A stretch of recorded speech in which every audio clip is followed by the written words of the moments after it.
All right, welcome back to U.S. History Lecture Videos. I'm Mrs. Richardson. Today we're continuing in Chapter 7, talking about America's involvement in World War I.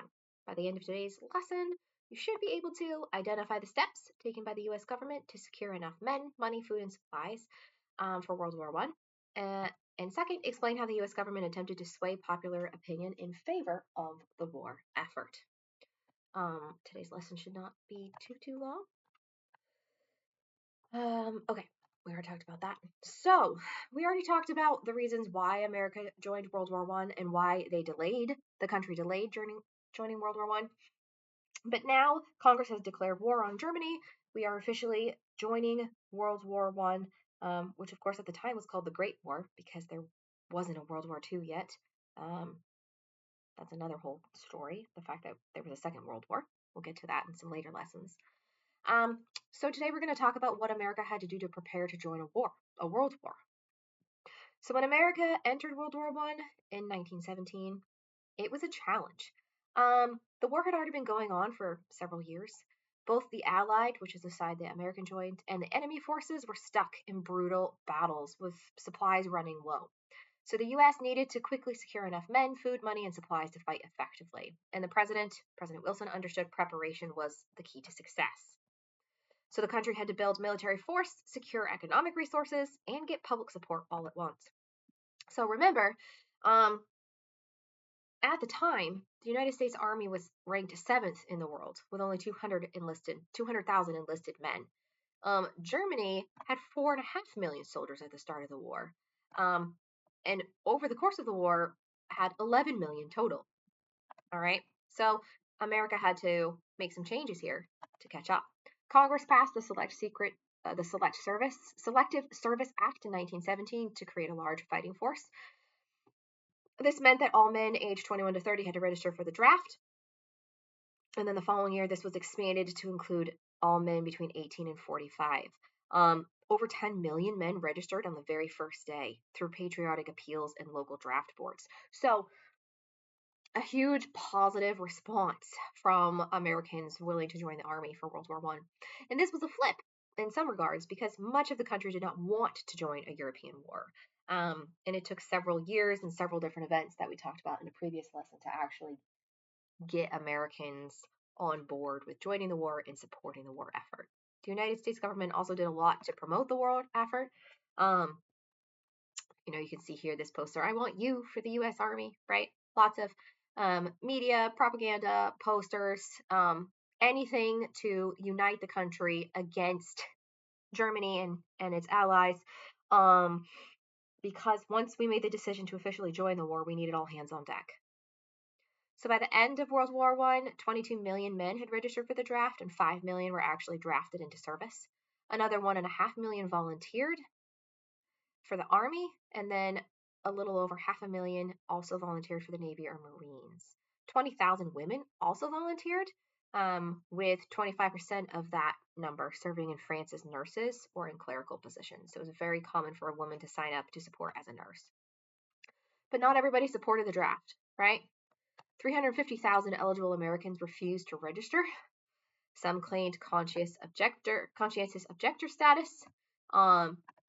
Those convicted of refusing to serve faced severe punishments. Over 200 men received prison sentences, and 17 men received death sentences for draft resistance. So this definitely showed the government's determination to enforce military service. Once the decision was made to join the war, everyone needed to be on board. Congress also passed the Lever Food and Fuel Control Act to manage resources, which gave the president power to control production, distribution, and prices of food. President Wilson also created a fuel administration and a food administration. This is actually, believe it or not, where we get daylight savings time introduced, and fuel holidays to encourage civilian rationing. Herbert Hoover actually led the food administration. That's a name we'll pay attention to. He's going to become a president later, with the slogan that food will win the war. So this war is considered the first total war effort, right?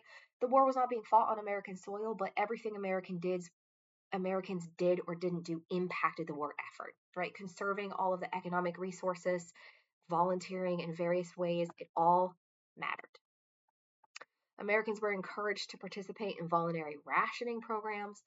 Meatless Mondays became a thing, no meat consumption on that day. Wheatless Wednesdays, avoiding wheat, things like that. And massive propaganda campaigns to connect the sacrifice to duty and patriotism. Support your soldiers by making these sacrifices. All right. The country also had to manage military supplies. So President Wilson created the War Industries Board. This directed shipments of raw materials where they were needed most, created contracts with private producers, etc., etc. Moving personnel and supplies across the country was a challenge as well. Trains bound for the East Coast were getting stranded as far away as Chicago. So Congress created the U.S. Railroad Administration to give it some power to solve these problems.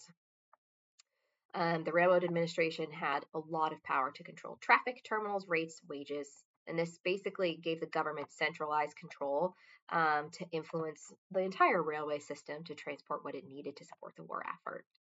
The war itself also cost financially. By 1920, the United States had spent $32 billion on the war effort, and the government needed ways to finance this expense.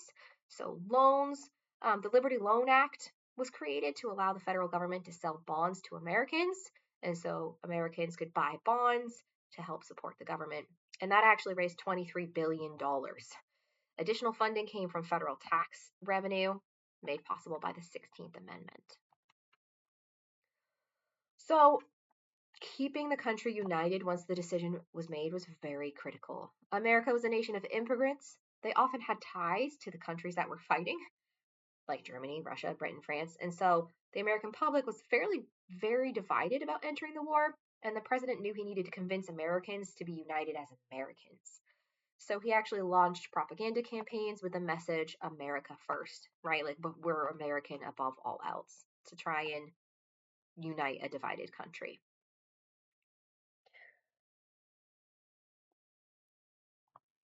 There was also a propaganda campaign that encouraged Americans to make sacrifices and hate all things German. Hamburgers during this time period. Hamburgers are a German-based food with a German-based name. They were renamed Liberty Burgers, right? So you can see that across the board, Americans were meant to be united as Americans and united in their common enemy. This anti-German phobia spread throughout the country. Probably too much to an extreme, right?